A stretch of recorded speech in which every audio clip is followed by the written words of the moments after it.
We are back. Hello again.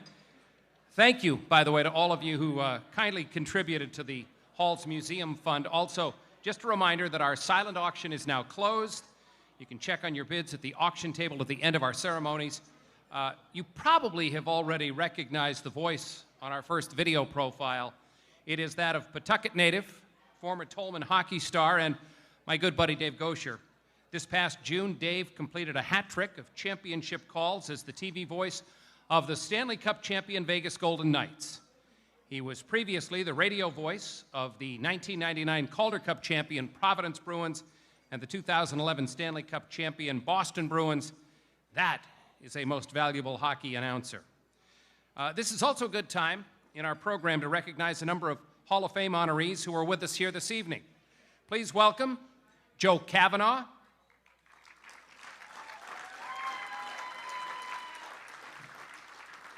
Paul Gay,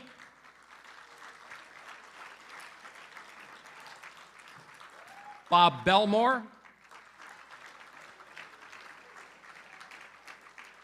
Tom Meller, and Tim Army, as well as the family members of the Topazzini, Dooley, and Belisle families. Welcome to all of them. Time now for the first of our 2023 Hall of Fame enshrinements. This Warwick, Rhode Island native first developed his high hockey IQ in his hometown's youth and high school hockey programs before helping to develop future NHL stars behind the bench of U.S. national teams and becoming the head coach of 2 NHL teams.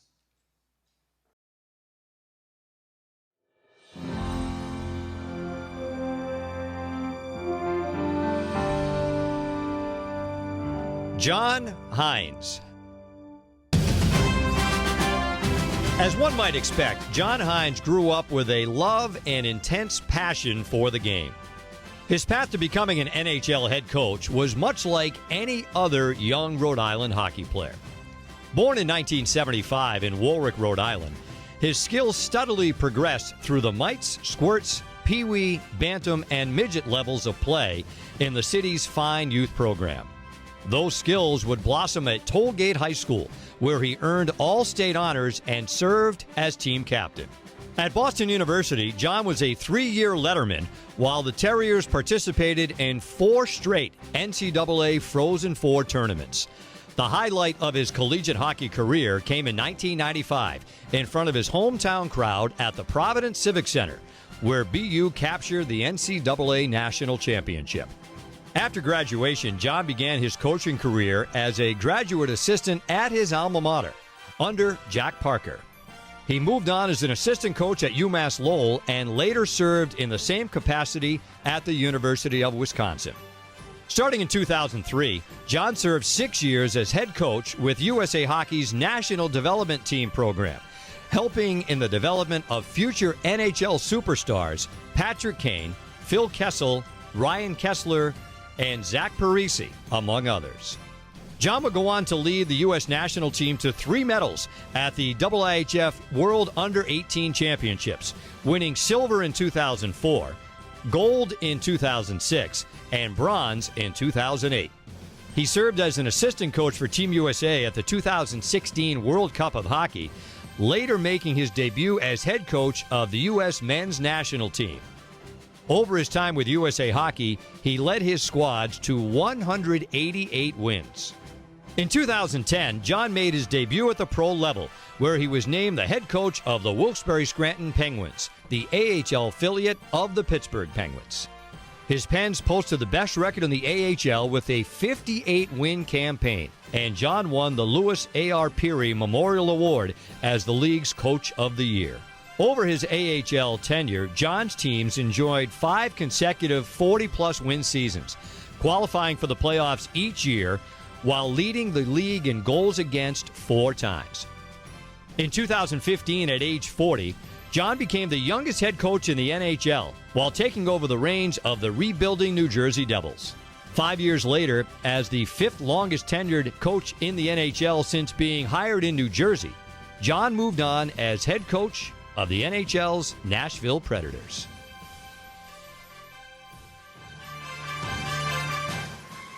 Please welcome 2023 Rhode Island Hockey Hall of Fame inductee John Hines. Presenting John with his Hall of Fame medallion is his proud father, John Hines Sr.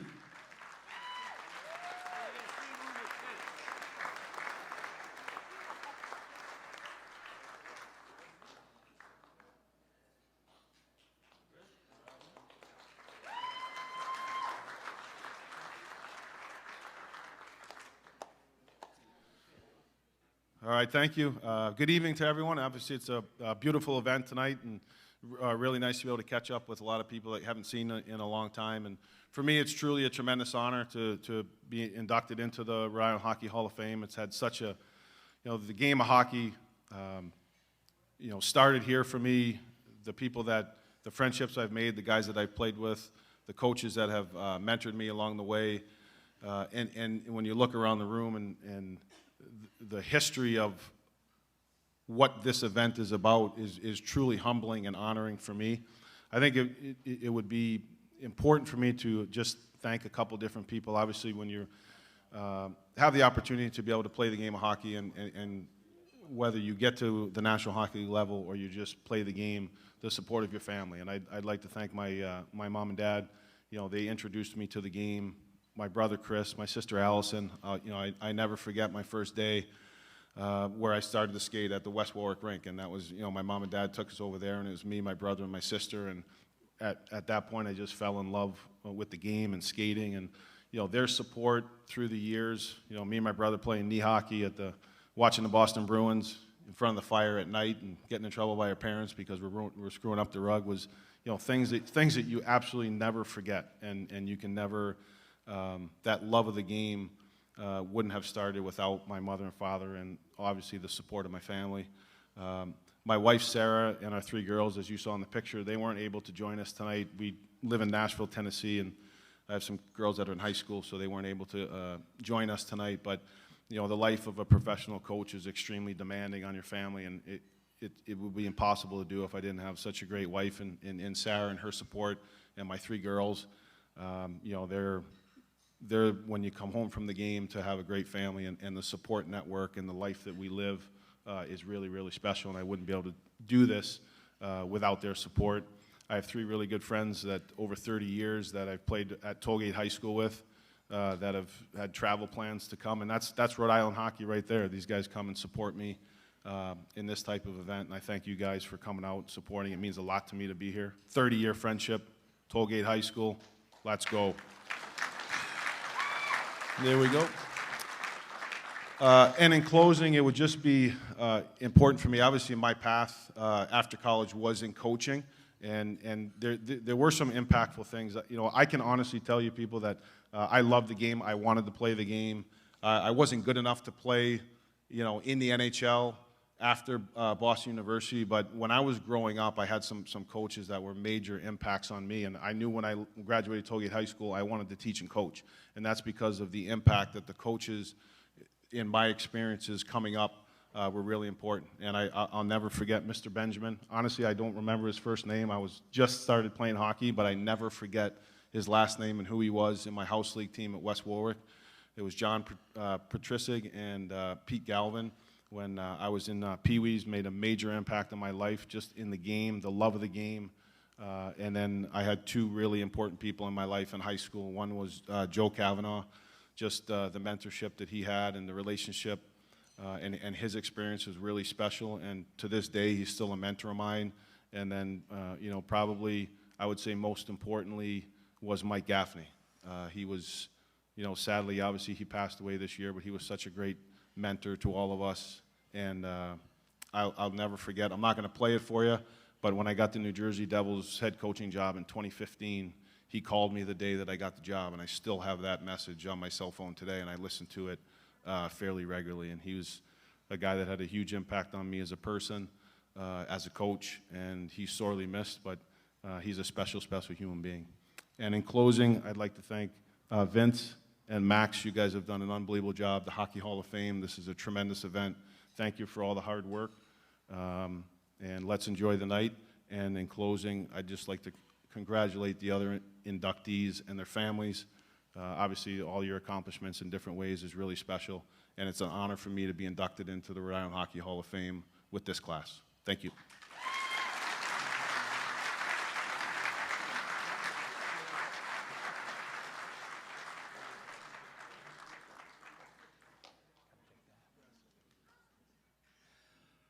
Our next honoree seemed to grow faster, skate faster, and mature faster than most in the Northern Rhode Island's youth hockey programs before leading his Mount St. Charles hockey team to 4 consecutive state titles, multiple NCAA All-American selections, and a 10-year stateside and European pro career.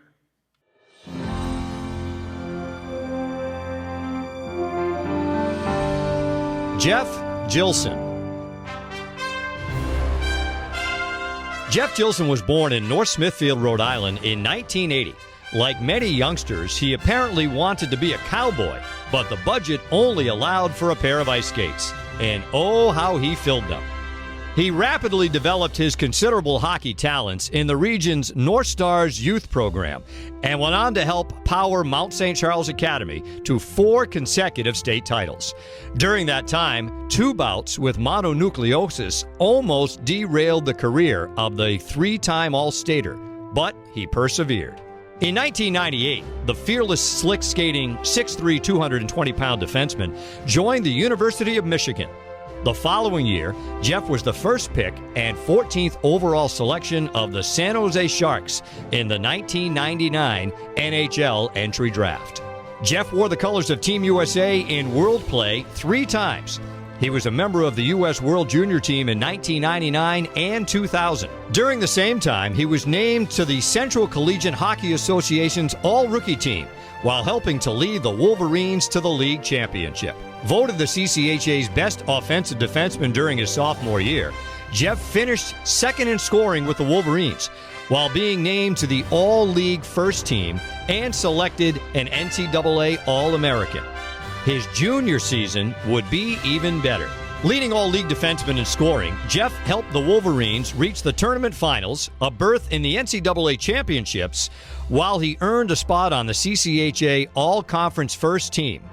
Jeff, as talented in the classroom as he was on the ice, was named to both the NCAA All-America team and also the NCAA's All-Academic team.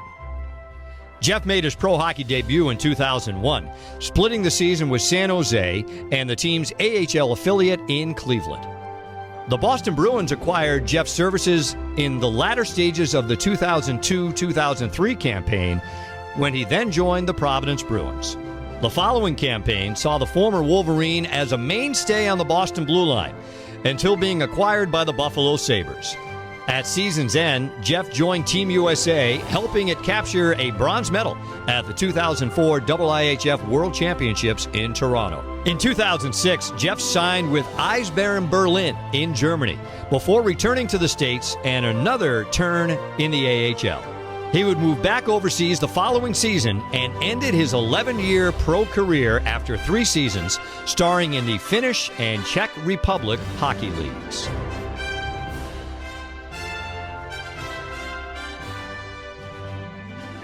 Ladies and gentlemen, accepting on behalf of Jeff, who could not be with us this evening, is his lovely and dedicated hockey mom, Linda Gilson, and his dad, Joel Gilson, here to present them with Jeff's Hall of Fame medallion and say a few words. His former Mount St. Charles coach, Dave Belisle, he and Jeff's father will say a few words about Rhode Island's newest Hockey Hall of Famer.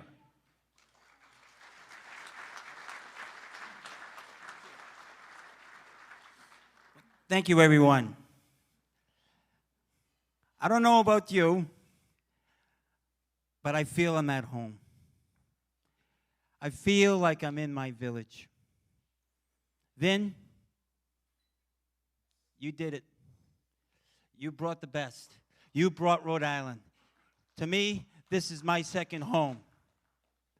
The enthusiasm when I came in here was growing. The passion as I came in here and saw the people who are inducted here today, but I see the fans. I see the people who appreciate the blue-collar hard work of a Rhode Island hockey player. When Todd sang that song, I don't know about you, but I was ready to get back on the bench or put my skates on and go skating or get in that crowd at the Rhode Island Auditorium and scream my head off, because that's who we are. That's what Rhode Island hockey is. And before I present this, you know what a pleasure it is to have a father who has a history that he can share with his family, especially me, since 1949. He knew Bill Thayer. It was his friend. He partied with Tommy Army, who was his friend, and played some hockey. Those are names. I took my first shift in hockey, and I went to Bove Arena, and I played against Burrowville, and man, did I not want to play up there again. And I'd see Johnny Hines for the first time since I coached against him in the 80s, and just to hug him and say, man, am I proud of you. And then I see the faces out there, you know. It just brings pride to me. And I'm so happy today to be able to present this award to me. And I've been here with recipients of, 7 other Mount St. Charles greats. This boy doesn't take a back seat to none of them. I had the pleasure of coaching him. I had the pleasure of being in a locker room in an intense game and looking around, getting a little nervous, and coming to the left and looking at that player on the left and say, whew, man, I got Gilson. I got my tool. No defenseman I ever coached or my dad ever coached was as dominant as he was for 3 years. The only Mount St. Charles hockey player that we coached that made All-State 3 years in a row. First team. Dominant as a sophomore, dominant as a junior, dominant as a senior. And the best thing about Jeff is that he was humble. Like most of our hockey players. He was someone that didn't want the attention. And he told his mom and dad, do not make the speech long, please. But Jeff, you deserve this. You absolutely deserve. You belong with these greats. You belong with the best. Because you were the best. And you're still the best. And I know that he wants to thank you two right there, his mom and dad, because Jeff was about family. And what a family the Gilsons are. A strong family. And he loves you. And he appreciates you. And he sends his love in the quiet way that he was. So on behalf of all the Mount St. Charles community, all of you out there who I'm also proud of, he belongs. He deserves.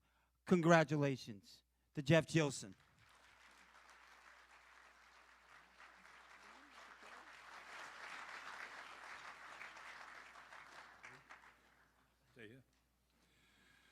Good evening.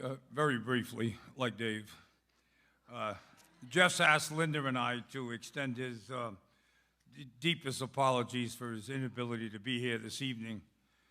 He expresses thanks and appreciation to the selection committee, and he offers his heartfelt congratulations to his fellow nominees.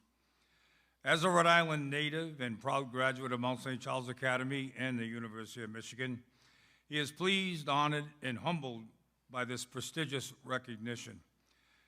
To be mentioned in the same breath as some of the more hallowed names that already grace the hall is something he will always cherish.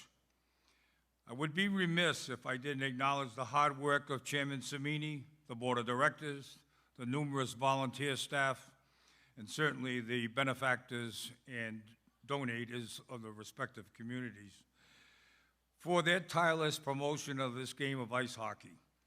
Rhode Island's steeped in tradition and history, and by doing that, they're not only chronicling the statistics, but they're holding this game up in the highest esteem. So their exploits of the Rhode Island-based players, coaches, staff, management will be viewed forever and never forgotten. Lastly, on a personal note, as good a player as Jeff was, he's a better son. For that, Linda and I are terribly proud, considerably lucky, and eternally grateful. On behalf of Jeff, thank you very much.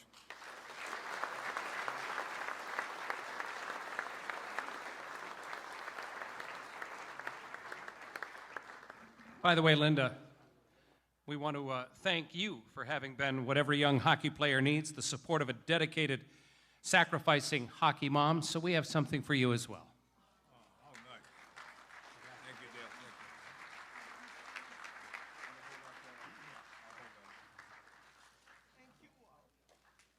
As you've seen throughout the course of the evening, Rhode Island has many great hockey families. Our next inductee comes from one of them. He learned how to skate and play the game on the rink his dad, the widely considered father of East Greenwich hockey, championed and built for his community.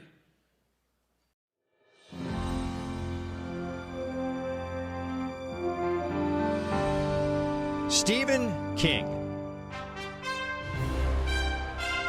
Born into a hockey-loving family in East Greenwich, Rhode Island in 1969, Stephen King developed his early hockey talents at Mid-State Arena, the rink his father, Howie, championed and built.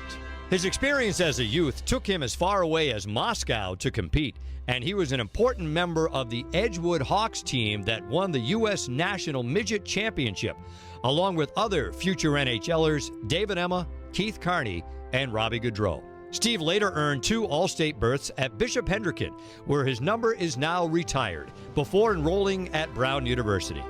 His tenacious two-way play and goal-scoring ability led to his selection as the New York Rangers' first choice in the 1991 supplemental draft. Steve was assigned to the Binghamton Rangers of the AHL, where his 42 points over 66 games was just a preview of what was to come.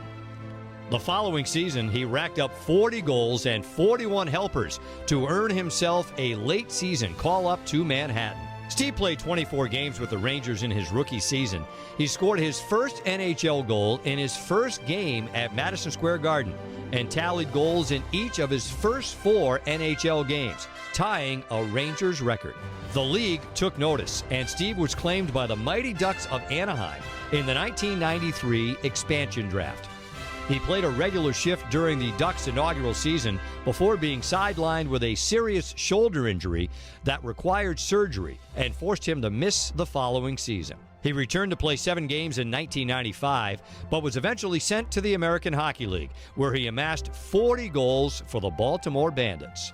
After 2 more 30-plus goal minor league seasons, Steve found himself playing with his hometown Providence Bruins at the very end of their historic 1998-99 season. Virtue shot save, rebound, score!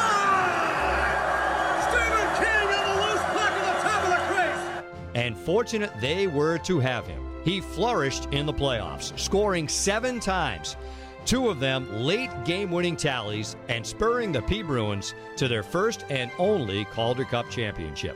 Steve retired after the following year and another double-digit goal-scoring season with the Springfield Falcons, while reaching the 250 career goals plateau. He later returned to his alma mater as an assistant coach, followed by several seasons as head coach at Moses Brown.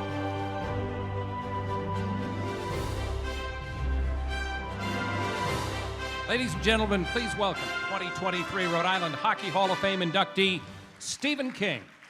Presenting him with his Hall of Fame medallion is his brother, Jay King.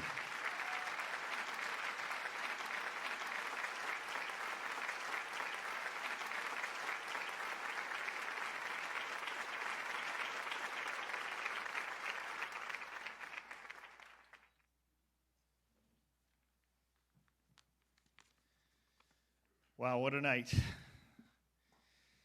Good evening. It's my absolute honor to be standing here tonight as I look around and see so many legendary faces here and legends of the game in Rhode Island. I'm truly humbled and honored. And as I look around at all the pictures of past inductees, I can't believe I'm standing up here, honestly. I want to thank Vin Cimini and Mal Goldenberg for, and the Rhode Island Hockey Selection Committee for your great work in continuing to recognize and promote the great history that is Rhode Island hockey.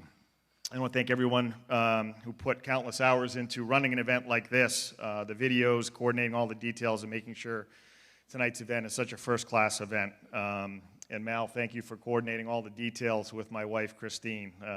You're a saint. Congratulations to tonight's fellow inductees and their families. It's great to be part of such a distinguished group who have had amazing careers and huge impacts on the hockey community near and far as coaches and players. I want to congratulate Tom Army and the Army family, great hockey family, on receiving this year's Chase Award. Tom Army's a great man. I can't say enough great things about him, so congratulations. Special shout out to this year's Rhode Island Interscholastic League All-State members who are here tonight. You're part of the continuing Rhode Island history, and you join a great list of legendary players over the years who have earned this distinction. So congratulations on a great years.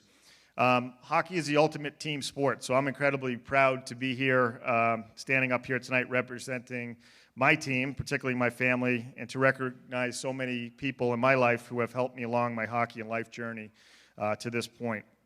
I'm here first and foremost because of my parents, who I know would be over the moon proud of this honor. You don't get to pick your parents, but I think even if I did, I wouldn't have changed a thing. As you saw in the video, my dad, Howie, helped create the Mid-State Ice Arena in East Greenwich in the early 70s, giving myself and hundreds of East Greenwich kids from our town the opportunity to play the great game of hockey. His legacy still lives on today, even though the rink is long gone, with the sons and daughters of former East Greenwich players who have passed the game on to their children and continue to play. My dad, no doubt, was my biggest fan. He logged a lot of miles in his car going to watch my teams play. And I always knew when he was in the corner, he was at our games in the crowds, mostly standing quietly by himself in the corner, not saying a whole lot. I know he loved watching me play, and I loved having him at my games.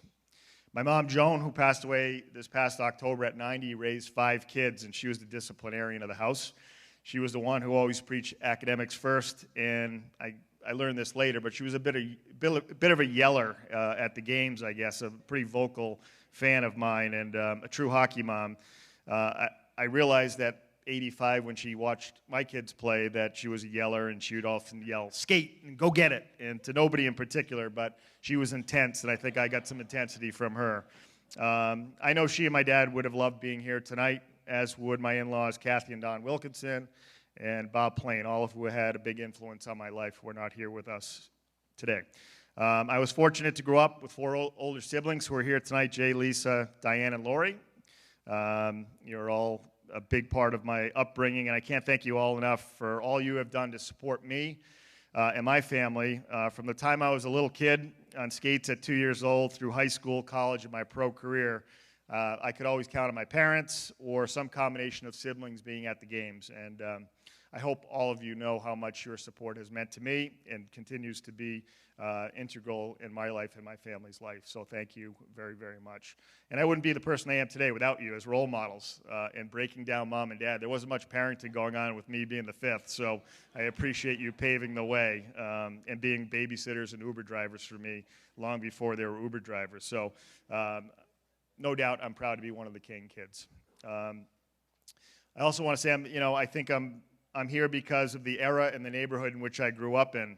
We had a neighborhood full of kids who would play every game under you could think of, manhunt, kick the can, wiffle ball, you name it. And I was often the youngest kid, so I wound up in the net getting frozen street hockey balls shot at me. So often till late after dark when my mom would finally call me home. And the older kids never let up. They never took it easy on me, and I think that's where I learned to be competitive, sliding to make a kick save like Jerry Cheevers or Gilles Gilbert and a pair of Toughskins in the cul-de-sac. Those are great memories, and I'll always remember those times. So I want to big thank you to the Cypress Sycamore families, the Kiernans, the Cummins, Radigans, and Keens. I'm here in large part because of your support and your family's lifelong friendships with our family. So thank you. Rhode Island youth hockey back in the day was the way it ought to be. You played against town versus town.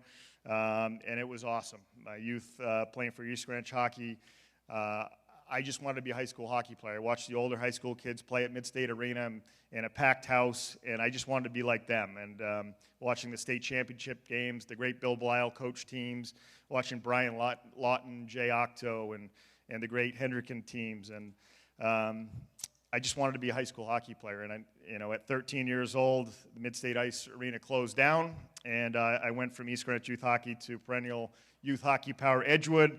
And it was there that I first experienced the adversity that would make me tougher, and I think ultimately change the trajectory of my hockey career. And I promise I won't go through step by step my entire career, but I do want to shout out a couple people.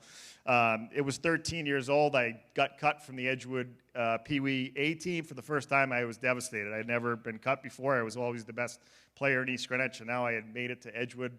And there were kids that had full beards and mustaches, and I'm 13. I look like Howdy Doody, so I was up against it, to say the least. And I walked into the first practice at Pee Wee B at Cranston Ice Rink, and I meet a 6'6" former professional hockey player turned first-year youth hockey coach. You could probably make a nice movie out of this one. I looked up at this mountain of a man, and he looks down at me and says, "Hi, I'm Bill Bennett." And he just gripped me with those giant hands of his, and he still greets me to this day with, "Hi, I'm Bill Bennett," even though I've known him for over 30 years. But Bill was the perfect coach for me at the right time, who recognized little talent, little pent-up frustration, anger in this fiery redhead kid, and he taught me a lot about the game of hockey. He taught me to keep my elbows up in the corner, how to cross-check and play a little angry.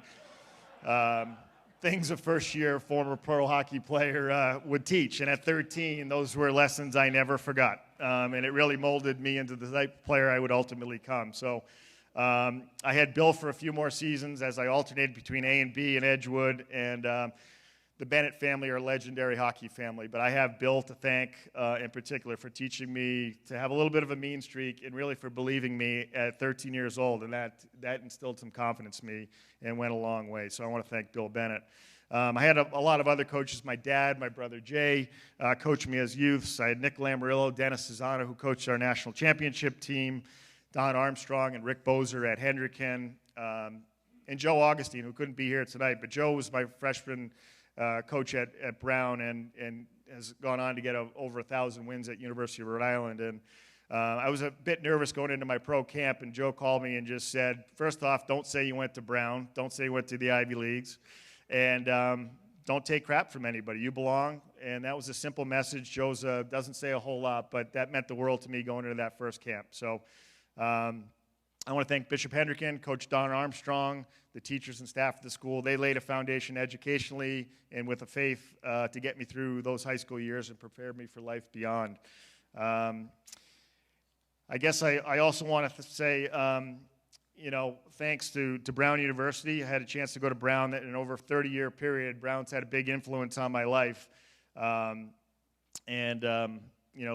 We were probably the worst team in Division I college hockey those first couple of years, so it wasn't a pretty start. 3 wins our freshman year. We went 1-25 my sophomore year, Bob Gaudette's first year.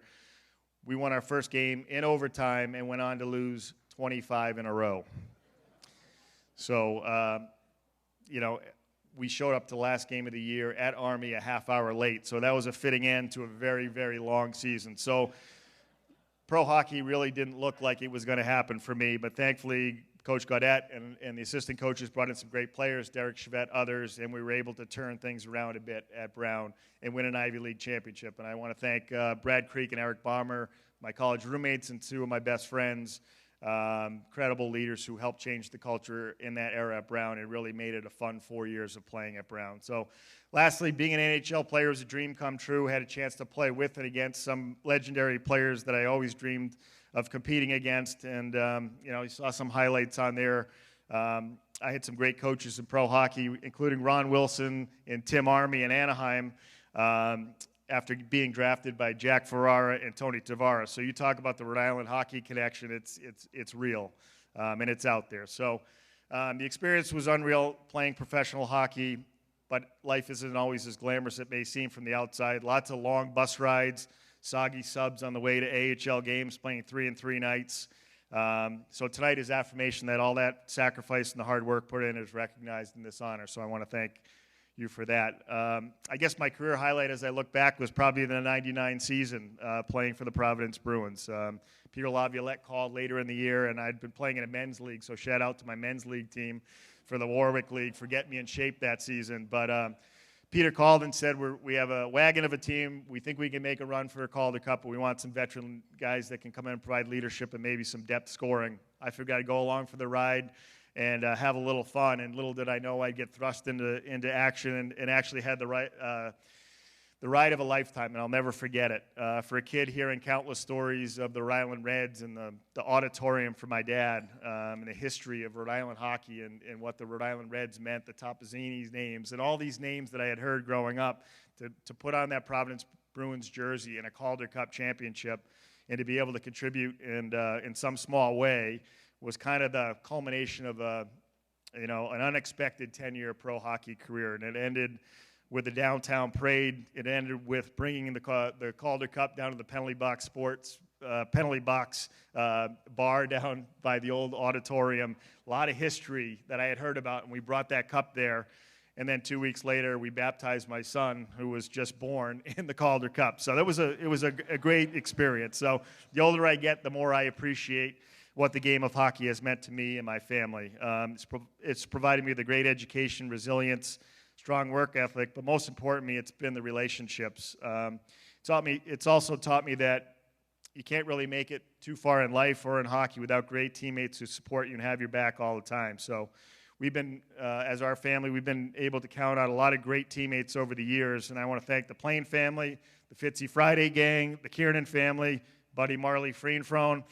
These names may not mean anything to a lot of you, but they mean a lot to me. Team Busef will always be there in tough times and bring a smile to our faces and to help us celebrate the everyday moments. We're really grateful for all the love and friendship everybody has shown to our family. Finally, I think the girl that I met in 1986, who was a little bit taller than me at the time, who was at Bayview Academy and a great tennis player, she was the one that kind of began to teach me have a little bit more of a calming and a positive mindset, which didn't really work, but she's been there every step of the way since 1986, from Kalamazoo, Michigan, to Anaheim, to Rochester, you name it, she was there by my side. She was my homecoming junior prom date, 86, now my wife of 29 years. She's been the best, most supportive teammate I could ask for, and someone who should be in the Hall of Fame for moms, and for the incredible work she does in the community as a passionate advocate for mental health and working closely with the Kavanaugh family on that important initiative. So I also want to, she also raised 3 great boys, I should mention, Ryan, Tyler, and Nolan, who are here. Hockey players. She's a hockey mom, although she's not a crazy hockey mom. Thank you, Christine, for your support and love along this amazing ride, and to our boys. You guys make me proud to be your dad every single day, and I love you guys. So thanks again to everybody for this great honor, and I appreciate it. Thank you.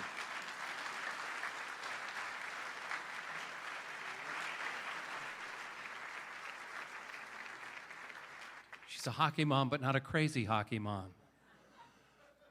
I don't know any hockey moms who aren't crazy hockey moms, and I know a lot of them. Great hockey coaches have the ability to get more out of their players than even the players thought they could achieve. Our next Hall of Fame inductee accomplished that and more in every year he spent behind the bench at fabled Burrillville High School.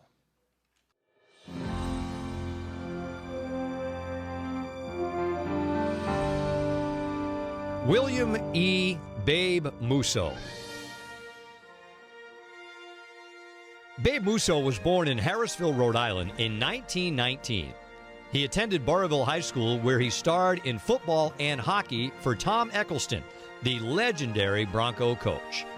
He earned his Babe moniker due to his baseball prowess and graduated from St. Bonaventure University.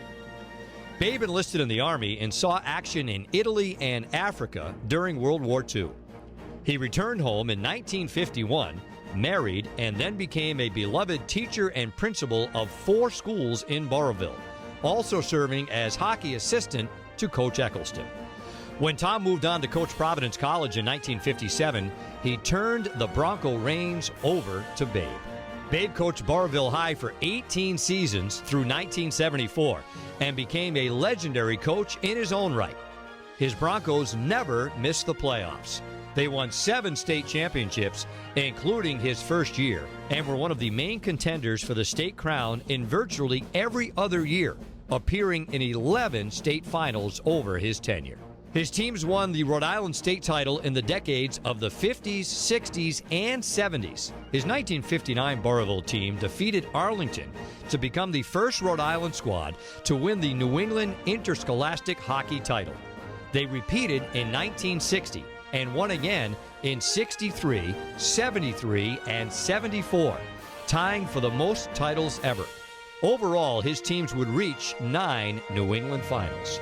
Musso's teams were usually big and physical and could outskate just about any opponent. Tactically, it was simple. The Broncos dumped the puck in from center ice and then rushed to retrieve it. Their game plan was built around their edge and conditioning. The secret to their superior legs was outdoor ice. Burrillville had ice earlier and for longer than the rest of the state. This was an almost unfair advantage in an era in which other teams fought for practice time at the Rhode Island Auditorium, one of the state's few indoor rinks. Babe's unique ability to motivate young people to work beyond what they had thought were their capabilities enabled Burrillville to remain among the Rhode Island high school hockey elite for at least a decade beyond when they realistically should have been there. After he retired from the Burrillville school system, Babe spent several years teaching at an Apache Indian reservation in Arizona. This beloved father, teacher, and coach died at the age of 83. Ladies and gentlemen, please welcome Babe's lovely daughters, Liz Trendowski and Mary Lamb, presenting them with their father's Hall of Fame medallion and proving that life is truly a circle is Bill Eccleston, Babe's former player and the son of Babe's legendary hockey and coaching mentor, Tom Eccleston.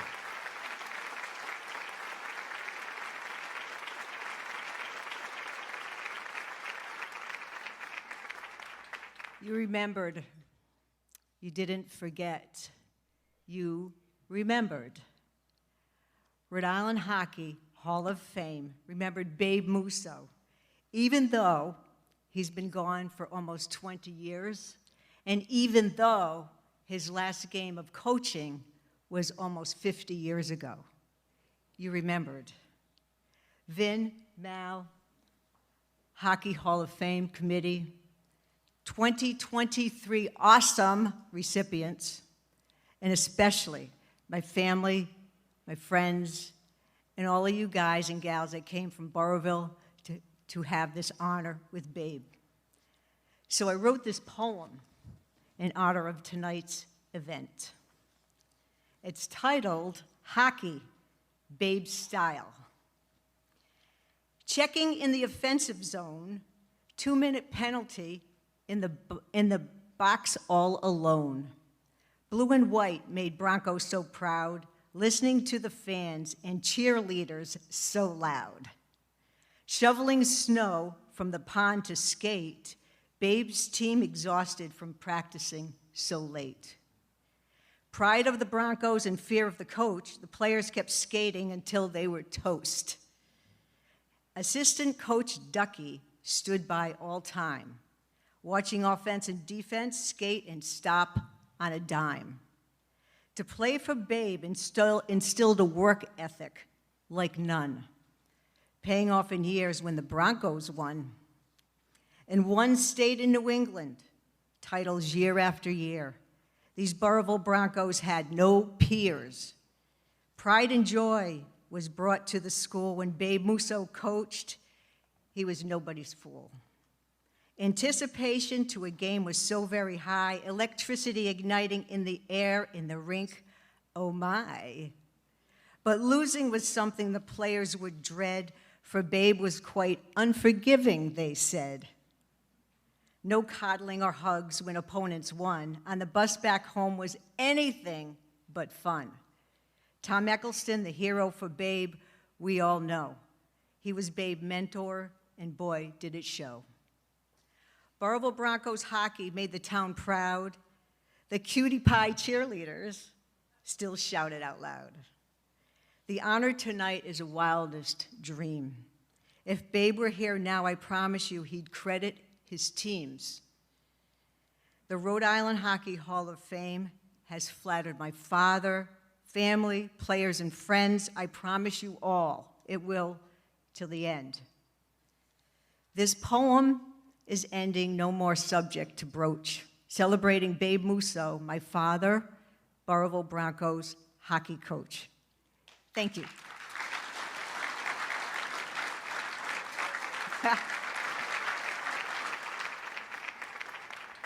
This seems like a good time to say thanks once again to our presenting partners whose generosity and support make these annual events and all of the work of the Hall of Fame possible.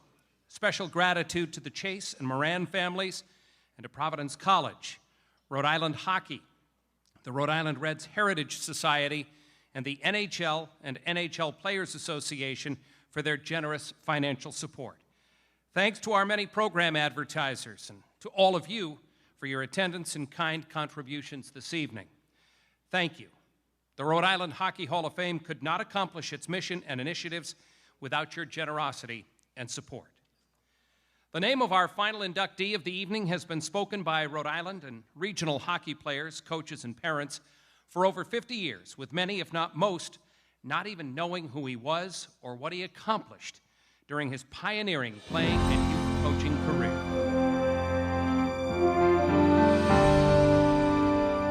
William Henry Bill Thayer.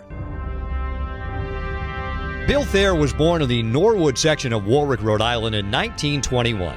He was easily one of the greatest all-around Rhode Island athletes of his generation, earning all-state honors for all 3 varsity years in 3 sports: hockey, baseball, and football.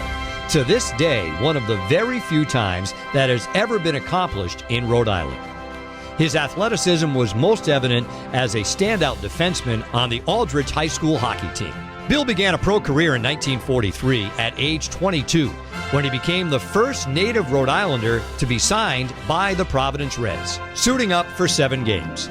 He split the rest of his playing time that season with the Boston Olympics and future Reds and NHL greats Fernie Flaman and Alan Stanley.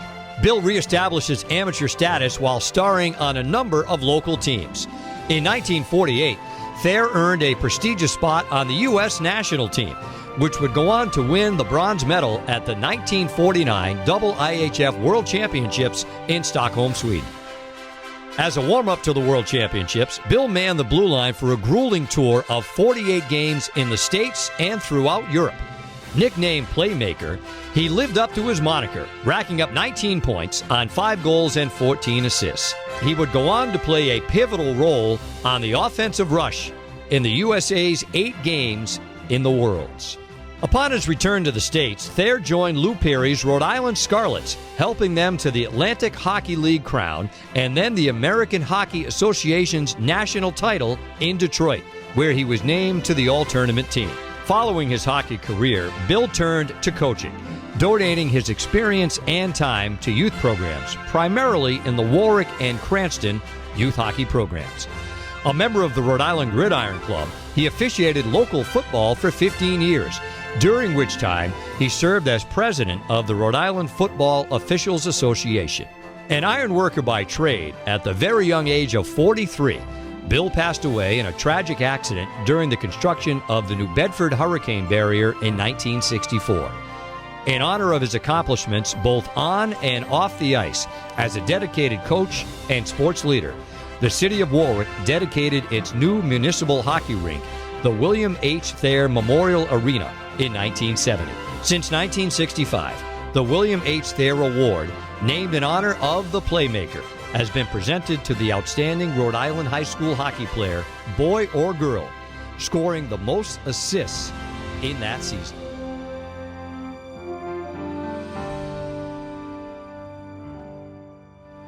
Ladies and gentlemen, please welcome to the stage Bill Thayer's beloved daughter, Paula Thayer Sylvia.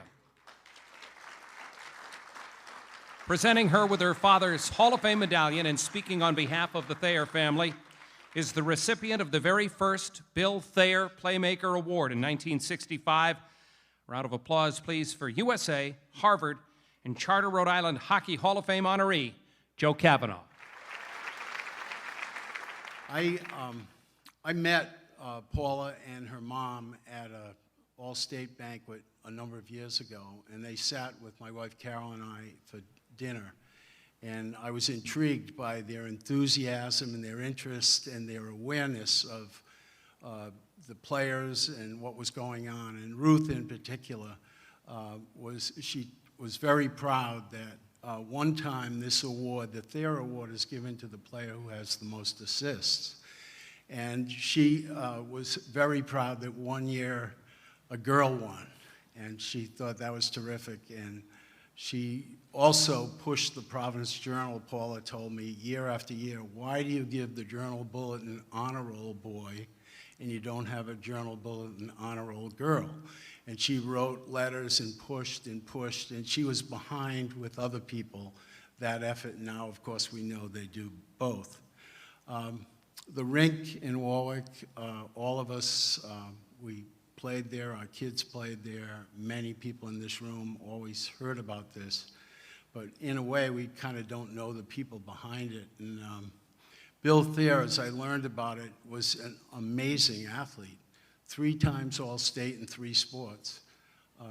He actually may have been a better baseball player than a hockey player. He played minor league baseball, played on the national team in hockey. And this was all without indoor rinks or any of the things that all of us grew up. He learned on the ponds, which is really amazing.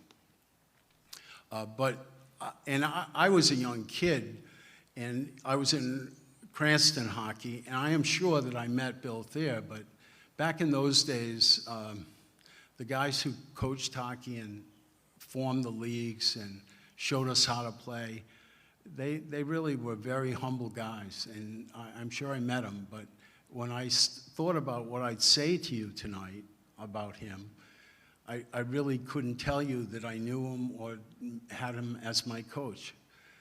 But I learned that Jim McCaffrey, who was a friend of ours who played at the same time, had Bill as his coach. So yesterday, I asked Vin, and Vin got me Jimmy's number, and he called me, and I talked to him. And I just want to tell you that it was the greatest. This is a guy who lives in Texas. He's been out of Rhode Island since 1986. But he told me with such enthusiasm about Bill Thayer. He said, I want to tell you, Joey, 3 things about him. First, he was the most inspirational coach because I was a young kid. He said, all of you guys have been skating since you were young. And I felt really inferior. I couldn't skate. And he was the type of guy who put his arm around me, told me that he told him that he could be a good player. And he said, to this day, Joe, I think of that, and that really, every time I went to the rink with him as my coach, I thought I could be good because of that. And he just took that little time. And all of us know that there are people in our lives who take the time to do that to us, and it makes such a difference. The second point he made was that he wanted to be a forward, and Bill Thayer said, well, that's great, but you're going to play left wing, right wing, center, and you're going to play defense. And he did that with all of his players, the young players. They all had to play different positions when they were 8, 9, 10, 11. And he said, that's how you learn the game. You learn it from all different angles. That's how you learn hockey. He said he'd never encountered another coach ever. And I said, I didn't either who did that. And the third point he made was he always said in practice and on the bench, pass, pass, pass. And it's kind of interesting that the Thayer Award is about the player who gets the most assists. When I grew up in hockey, my coaches stressed the exact same thing. In fact, I remember Con Kelly's here tonight, and his dad, I had the pleasure of having a dinner with his dad a number of years ago. And he told me that he retired from the Red Wings. He had been with someone said he'd been with the Leafs, that you all know his history. But at the end of his career, he was with the Red Wings. I think he was 41 or 42. And he coached one of the new teams in the league. And he had tryouts. And he told me, Joe, after the tryouts, I realized I was better than any of my players, and I was 43. But what he did was he taught them to move the puck. And he said, no one can skate faster than the puck. And when they played Detroit, they played against Lindsey, Howe, all the guys he played against. He was coaching now. I think it was the LA Kings. And he said, we just passed the puck. We just moved the puck. And we iced the puck. And it kind of changed the game of hockey that when the league got bigger. And Red Kelly was right in there kind of teaching these kids how to move the puck. Well, Bill Thayer was teaching all of us to move the puck. And Jimmy McCaffrey told me those 3 points. And made me think, and Dave Belisle touched, everyone has touched on this. I would just say that this is a special thing, what we have in Rhode Island. And I just hope we can keep it going. I wish more All-Staters had come tonight because it's important for everybody to get the sense of the culture of hockey, which is beyond the game. It's about friendships and families and relationships. And we have a special thing here. And it's because of guys like Bill Thayer, Joe Warburton, Dick McLaughlin. Remember Don Miller was up here last year and he passed away? What a special people they were. Tom Eccleston, Harvey Bennett Sr., the Armies, people who didn't get paid to do this. They would come and teach skills, they'd have clinics, they'd coach, they did it all for free. And it was total dedication to the game and to us as players. And we all benefited from it. The Rhode Island Reds' impact on this state in hockey was profound. I remember going to the Reds practices. I remember watching the Reds on Sunday nights, which many of you did, I'm sure. But it made a difference to grow up in a town where there was a pro team. You could see how the pros conducted themselves. You could learn from that. Helped me when I was in college, when I played in the garden, the bean pot, all those things. It was familiar. We had a foundation. We had people who knew hockey coaching us since we were little. And they all did it through total dedication to the game because they loved each other. They were all good friends, the people who did this. They formed the leagues. These leagues that we all talk about now, they all started with these people. And it's tremendous. And to have the Hall of Fame continue that, and to have Vin and Mal and that whole committee who worked tirelessly to put on an event like this, which is special.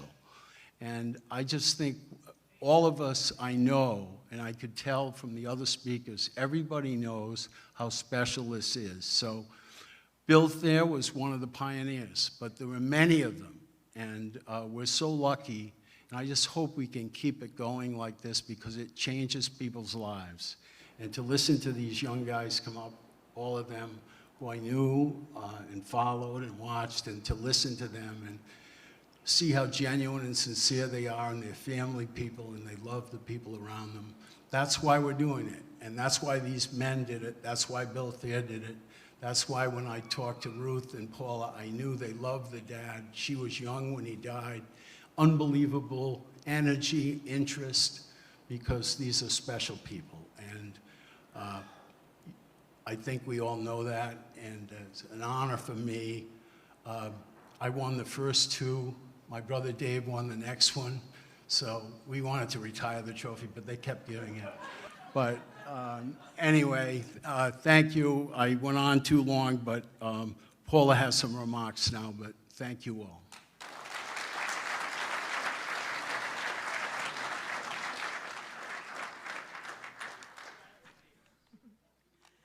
I want to thank the Rhode Island Hockey Hall of Fame for this honor, and I want to thank Joe Kavanaugh for making the presentation. He was the first and the second recipient of the Thayer Award, so there couldn't have been a better choice. In 1965, Dick Reynolds from the Journal made the comparison of Joe and my father as they were both team players. Looking around the room, I don't see many of you who would have been old enough to have seen or read about my father's accomplishments. But his legacy lives on with the more than 50 high school hockey players who have received the Thayer Award for the most assists during the regular season in the Interscholastic League. Are there any of those recipients besides Joe here tonight? Nope. Oh, what?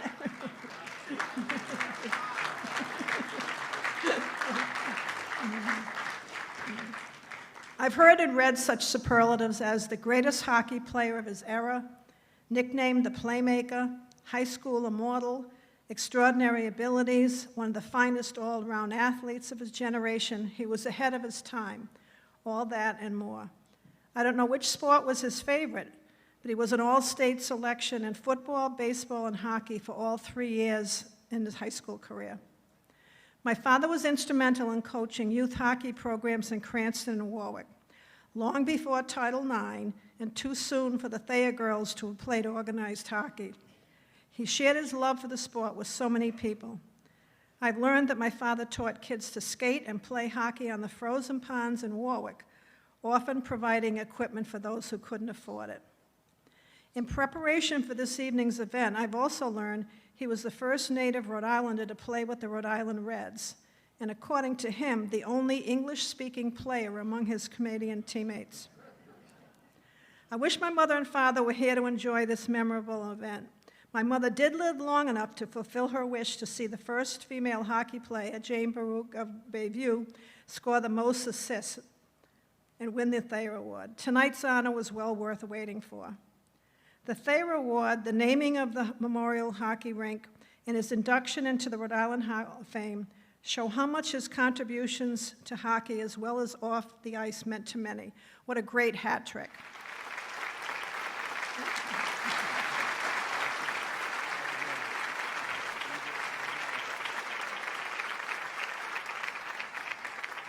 We trust this has been an enjoyable evening for everybody. Before you leave, we'd like to ask all of our honorees to join us on stage for a class of 2023 team photo wearing your Hall of Fame jerseys and holding your Hall of Fame medallions. Once all of our honorees are grouped on stage, everyone is welcome to approach if you care to take photos as well. Please pick up your winning silent auction bids before you leave. Remember to redeem your vouchers for your donation gifts in the lobby. Thank you all. We hope to see you here again next year with the enshrinement of our 2024 class. Good evening, safe travels. Thank you again for gathering here tonight.